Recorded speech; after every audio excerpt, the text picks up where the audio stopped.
One of the common questions I get from chiropractors is, I give the documentation, I got good documentation, and then the insurance company either comebacks and lowballs, or like with IME, stops care. Well, guess what? They can do that. Now let me go to the reality of it.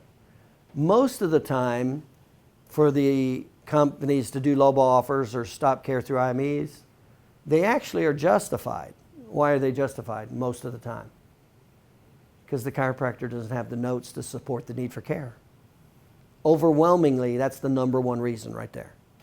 But let's say the chiropractor does have the note to support the need for care or have a higher injury award, but the IME still cuts them out from care or lowballs the offer. Can they do that? Sure. Okay? What stops them or limits them from doing things like that? In other words, when you have good documentation, what limits or restricts the insurance company from stopping care from an IME or stopping lowball offers? What stops it? Getting sued. Getting sued.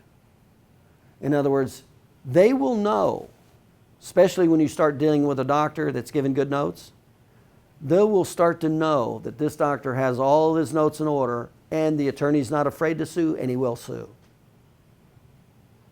It's just like kindergarten. You push the little kid around and he doesn't do anything, chances are you'll push him around some more.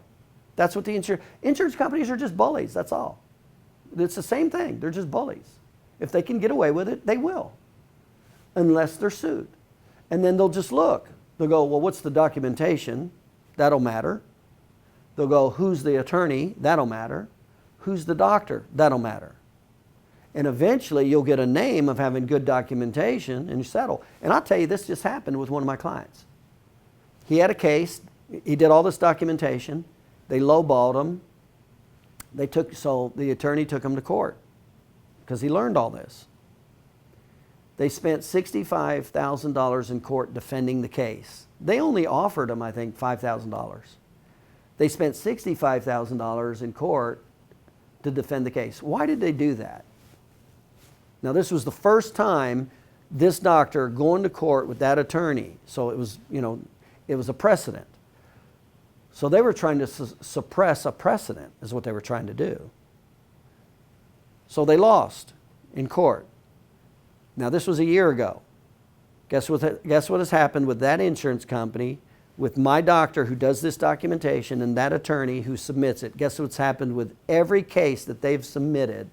This is in California. They've paid it in full.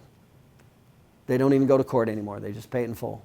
Every case with that insurance company has been paid in full the last year since they took them to court and kicked them in the shins. Now, what's the reason the insurance company, usually, if they see there's good documentation and all that stuff, usually they'll try to settle even if they have to pay more. What's the number one reason? What's it called? What creates the most money in a suit? Bad faith. Bad faith. So you had this patient pay this policy all this time with the expectation of getting X, Y, and Z. And then the insurance company didn't fulfill X, Y, and Z, but they took the money for the premiums. That's called bad faith. That's where the largest injury awards happen, is bad faith. See, that's what the insurance companies are afraid of. Bad faith. Can you go over that again? Bad faith. In other words, the policyholder paid every month, right? Now he has a contract with that insurance company, right? With the expectation that the insurance company will cover him for X, Y, Z in the policy, right? And now the insurance doesn't. They get sued, etc. There's an injury, doesn't pay, they stop pay, they do an IME, right? They lowball the offer, all that stuff. In other words, they did not fulfill their obligation on what the person paid for. That's called bad faith. That's the largest amount of injury awards you'll get, bad faith. They didn't perform. That's called bad faith. So insurance companies know this. They know that that policyholder paid. They know there's a jury.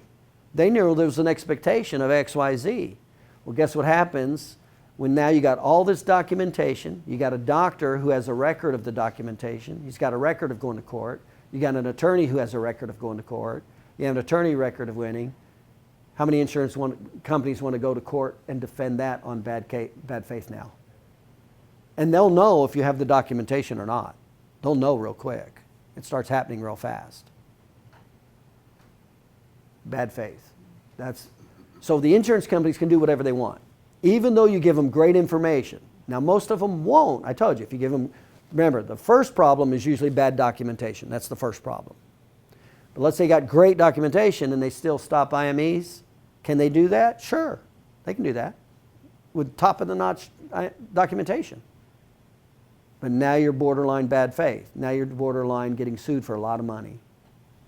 And so most of them will never approach that when you have the documentation. They'll try to match the money to the settlement because they don't want to be caught in a bad faith situation. Good documentation, the patient paid his policies, you got good documentation, now they're going to court saying, you didn't fulfill what that guy paid for every month. And they don't want an 8th grade educated juror to make that decision. It's called bad faith.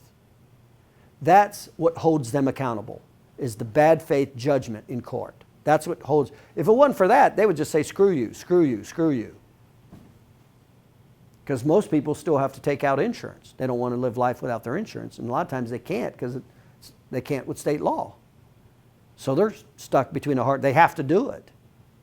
So what's the only thing that really holds the insurance accountable to their policyholder?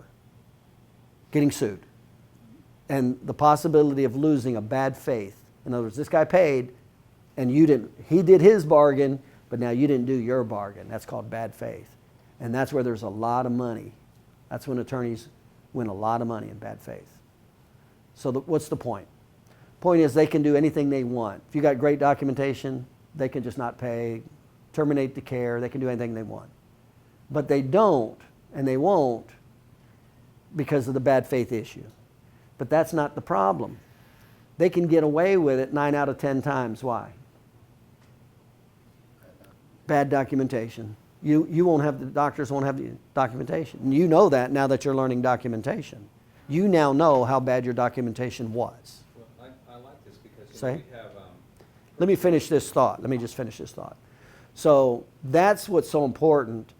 Most of the time they'll toe the line. So first you get all the good documentation. Deliver it properly. That's what will hold them to the fire a little more and get them to cough up more or not stop them from an IME or all that. Okay? So that's what makes it go over mostly. But when you get good documentation with a doctor that has been to court that'll testify and an attorney that's willing to go to court, because remember, they know this. They know this. That's what will get them to pay even more. And when you have bad documentation, that's when you get beat up. That's when they just kind of slap you around. So if you have a doctor that has bad documentation, he hasn't been to court, he hasn't win, the attorney doesn't go to court, he doesn't win, he settles all the time, guess what the insurance company's going to do? They're going to beat you up. They're just going to beat you up because they know they can. That's how it works. It's not black or white. So the best scenario is great documentation by the doctor, where eventually you go into court and testify and win. That's one of the best things you can do for your record, is actually go into court, testify and win with your records. Because they now know you're a winner. That's what happened to my guy in California. They tested him, he went in, they won, and for the last year they just cut the check, policy limit award, for every case for the last year.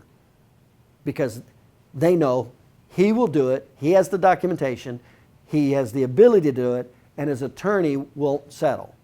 He knows they'll sue. In other words, they'll know they'll lose over and over again. So they'll save more money, but just by settling, okay? Cutting the check for policy limit. And in California, it's not a high policy limit anyway, so they just cut the check. But that's how it works. So the bottom line is it starts with bad documentation, 1, 2. If you have that's why they can beat you up.